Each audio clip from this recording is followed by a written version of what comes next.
हाँ, बोलिए बोलिए। संगीत रागी जी कह रहे थे रेवड़ी का इस्लामीकरण, ये टॉस कर रहे थे टर्म। हाँ। ये असंवैधानिक शब्द है, ये नफरती शब्द है। इस राष्ट्रीय टेलीविजन का इस्तेमाल ऐसे शब्द टॉस करने के लिए नहीं होना चाहिए। मैं आपसे आग्रह करता हूं। ठीक है, आपने बात बोली है। एक मिनट, हाँ बोलिए। ये कहा जा रहा था कि सीएम आवास से अब कहीं हटा लिया हो। आपको सबको ध्यान होगा कि वो पीडब्ल्यूडी डिपार्टमेंट ने लॉक कर दिया था। उसके बाद जब नई सीएम आई हैं, उनके सामान को घुसने से पहले तो क्या उस समय आपको लगता है कि वो किसी कर्मचारी की, अधिकारी की अपनी हिम्मत हो गई होगी कि सीएम आवास को लॉक कर देगा? ठीक है। उसने सारे एविडेंस जुटाए होंगे। और ये जो वीडियो लीक कर रहे हैं बीजेपी वाले, वो जाके क्या सीएम आवास में घुस गए हैं क्या? ठीक है। उनको जरूर किसी पीडब्ल्यूडी का कर्मचारी ने दिया है। पीएम आवास तो आपको करना क्या चाहते हैं? मुकेश जी कह रहे हैं, वो कह रहे हैं पीएम आवास क्यों हो गया? पीएम आवास घर में घुसने से रोक देते हैं और पीएम के लिए कहते हैं कि प्रधानमंत्री रहे हैं। सीएम को मतलब मार देना चाहते हैं।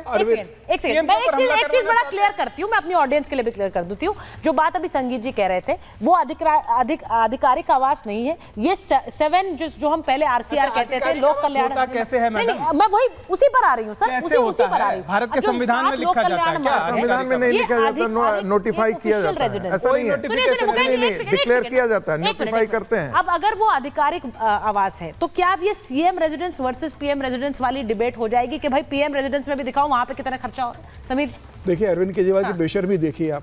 चुनाव के पहले कहते हैं कि मैं वैगनार में घूमूंगा, मैं बड़ा मकान नहीं लूंगा। शीला दीक्षित के उनको एसी नजर आते हैं कि शीला दीक्षित ने एसी लगाया, और जब खुद जाते हैं 40 करोड़ रुपए खर्च करते हैं।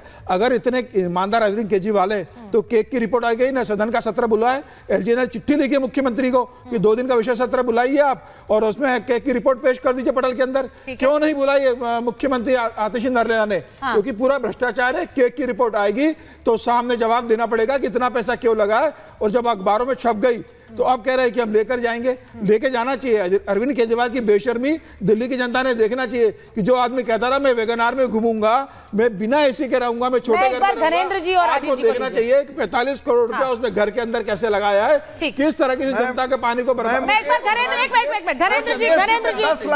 10 सेकंड जोड़ देता हूं। 10 सेकंड देखिए, चीफ मिनिस्टर जब तक आरोप लगा था उसके बावजूद भी केजरीवाल उसमें कम से कम 8 महीना रहे थे।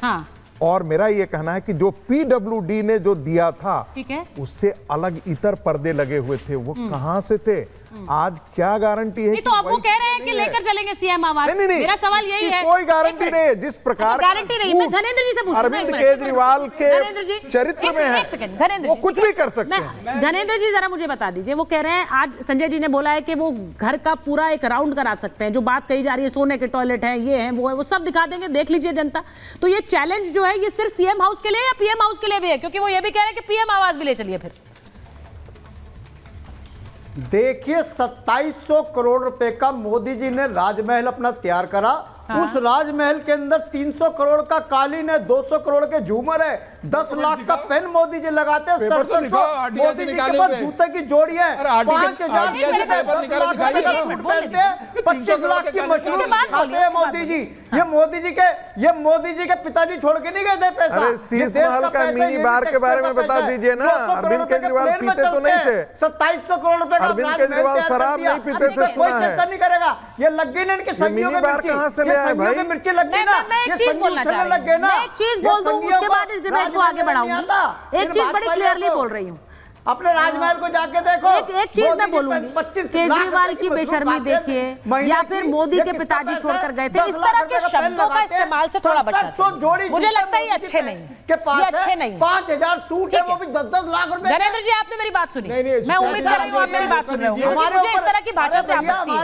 मेरे साथ यहाँ भी जो मेरे पैनलिस्ट हैं, मैं उनसे भी अनुरोध कर रही हूँ, आपसे भी, किसी के बारे में भी इस तरह के शब्दों का, हम राजनीतिक मुद्दों पर रहेंगे और उन मुद्दों पर हम सीधे सवाल भी पूछेंगे, चुनौती भी देंगे, लेकिन भाषा कैसे? गवर्नेंस मॉडल पर चर्चा करो। ठीक है, जेटली जी जवाब देना चाह रहे हैं, बोलिए जेटली जी। बात करो, मोहल्ला क्लिनिक पे बात करो, ठीक है, बिजली पे बात करो, पानी। जेटली जी, अब ये पीएम रेजिडेंस कहां से आ गया डिबेट में, मुझे ये बताइए जरा।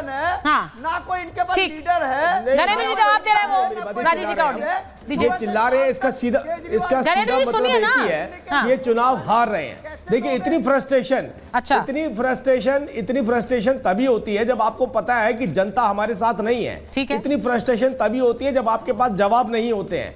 और जब इस लेवल पर आप गिर रहे हैं, मोदी जी को गाली दे रहे हैं, वो मोदी जी जिनको सातों की सातों सीटें दिल्ली की जनता ने जितवाई हैं, उनको आम आदमी पार्टी गाली देने का काम करी है। बाकायदा आपके टीवी चैनल पे बदतमीजी से उनके लिए बोल रही है। तो आप ये सोचिए कि किस लेवल पर जा चुकी है आम आदमी पार्टी, क्योंकि भ्रष्टाचार तो किया ही था, भ्रष्टाचार तो किया था, अपने घर भी भर लिए, मोटे मोटे 40-40 करोड़ रुपए अपने बड़े बड़े शीश महल में भी लगा दिए। दिल्ली की जनता का हक मारने वाले आज मोदी जी को गाली भी दे रहे हैं। वो गाली इसलिए दे रहे हैं क्योंकि जनता को जवाब नहीं दिया जा रहा है। देखिए बिजली नहीं दे पा रहे, पानी नहीं दे पा रहे, सीवेज के ढक्कन खुले हुए हैं, पूरी दिल्ली को लूट खाया इन लोगों ने।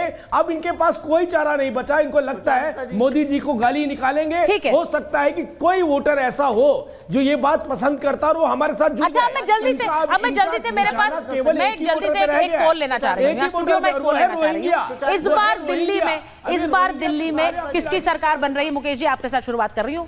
किसकी सरकार बनी? बहुत संक्षिप्त में जल्दी मुझे बताएंगे सब। मैं इस बारे में क्या लग रहा है आपको? मैं अभी अपना आकलन कुछ समय बाद ही बता पाऊंगा। अच्छा, आप रिजर्व कर रहे हैं। आपको लग रहा है कि इस बार कुछ फेरबदल हो सकता है? आप पूरी तरह आप नहीं है? नहीं, देखिए अभी मुझे चुनाव में दिलचस्पी इसलिए बढ़ रही है कि बीजेपी लगातार आक्रामक हो रही है, लेकिन मैं इतनी जल्दी कांग्रेस के भी पूरी तरह से आक्रामक आम आदमी पार्टी के खिलाफ होने से क्या मुश्किलें बढ़ रही हैं आपकी? कांग्रेस के आने से निश्चित तौर पे एक परिदृश्य, क्योंकि पहले बोला जाता था कि आप कांग्रेस चुनाव लड़ ही नहीं रही थी पिछले कुछ सालों में, इस बार वो एक्टिव हुई है।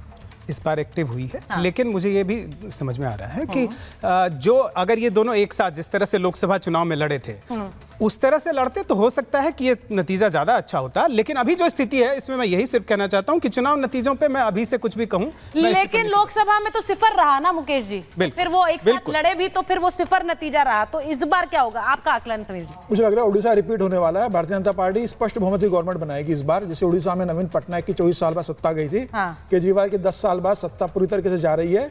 और केजरीवाल ने जो 10-5 साल में जो जिस तरह से प्रशासन दिया है मुख्यमंत्री के रूप में, दिल्ली की जनता समझ गई है कि अब इस धोखे में नहीं आना है। आपको लग रहा है ये हो सकता है 67 थे पिछली बार, फिर 62 हुए। आपको लग रहा है 62 आउट ऑफ 70 में से नीचे फिसल के ऐसे हो सकता है कि सरकार ही न बने? उड़ीसा में क्या हुआ? उड़ीसा में नवीन पटनायक की शर्त है। लोकसभा में 21 में से 20 सीटें भारतीय जनता पार्टी ने जीती, एक सीट मिली है खाली। नवीन पटनायक का तो खाता भी नहीं खुला। बड़ी बात कह रहे हैं उड़ीसा वाले हालात प्रेम जी यहाँ दिल्ली में बनने वाले अरविंद केजरीवाल। और अगर अरविंद केजरीवाल सरकार नहीं बना पाते तो उनके हाथ में सिर्फ पंजाब रह जाएगा, वो सिमट जाएंगे। ये वो उनका देखिए ना, उड़ीसा वाला होगा जिसमें कि उदाहरण दे रहे हैं, ना तेलंगाना वाला होगा कि बीआरएस और बीजेपी खत्म हो जाएगी और कांग्रेस आ जाएगी, वो भी नहीं होगा।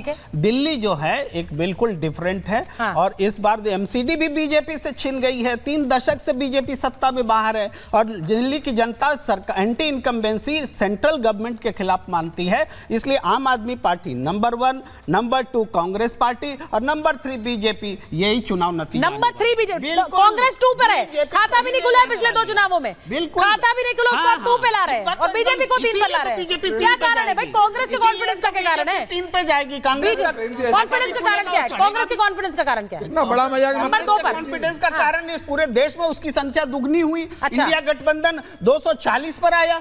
इसके बाद दिल्ली में वापसी करी है। दलित पर उसके बाद तो हरियाणा भी हो गया, उसके बाद महाराष्ट्र भी हो गया, और उसके बाद हरियाणा भी हुआ, महाराष्ट्र भी हुआ। उसमें तो क्या हालत हुई आपने देखी ली? क्या कॉन्फिडेंस रहेगा? अगर वहां भी हुआ तो वहां भी, यहाँ तो अपोजिशन का रोल भी बीजेपी नहीं निभा पा रही है। आप बताइए ना, कोई पदयात्रा किया, यहाँ पर कोई संघर्ष किया घोटाले के खिलाफ जिसके बारे में ये लोग बोल रहे हैं? कोई संघर्ष नंबर 3 पर बीजेपी है। प्रोफेसर आगी, नंबर 3 पर बीजेपी। आपका आकलन देखिए, एक आपको डेटा देता हूं। ठीक है।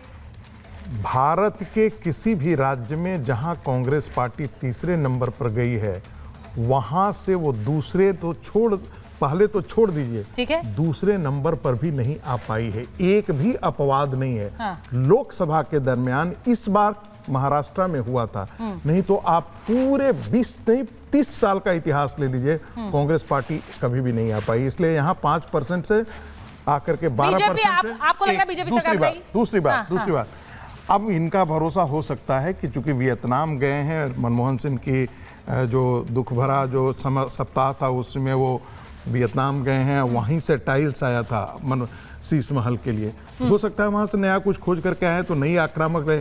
कांग्रेस पार्टी आज तक के जवाब नहीं दे पाई है कि जन राहुल गांधी के अजय माकन जी ने कहा कि अरविंद केजरीवाल गद्दार है, उस गद्दार के साथ आप सरकार किसकी जल्दी से मुझे ऐसा लगता है कि लोकसभा में यदि भारतीय जनता पार्टी अपने राजनीतिक तेवर को बरकरार रखती है और जमीन की लड़ाई ऐसे रहती है तो उड़ीसा और रिपीट होगा। इसमें कोई दो राय नहीं है कि भारतीय जनता पार्टी दिल्ली में सरकार ठीक है। तो भारतीय जनता पार्टी सरकार बना रही है, प्रोफेसर रागी का आंकलन है। लेकिन मुझे ऐसा लग रहा है कि अभी 5 फरवरी में बहुत दिन है, तीनों पार्टियां पूरी जोर आजमाइश कर रही हैं। इस बार दिल्ली में क्या संकेत होगा, दिल्ली के नतीजे राष्ट्रीय राजनीति को भी बदलने वाले होंगे। नजर हमारी बनी रहेगी। बहुत बहुत धन्यवाद आप सबका महाभारत में जुड़ने के लिए।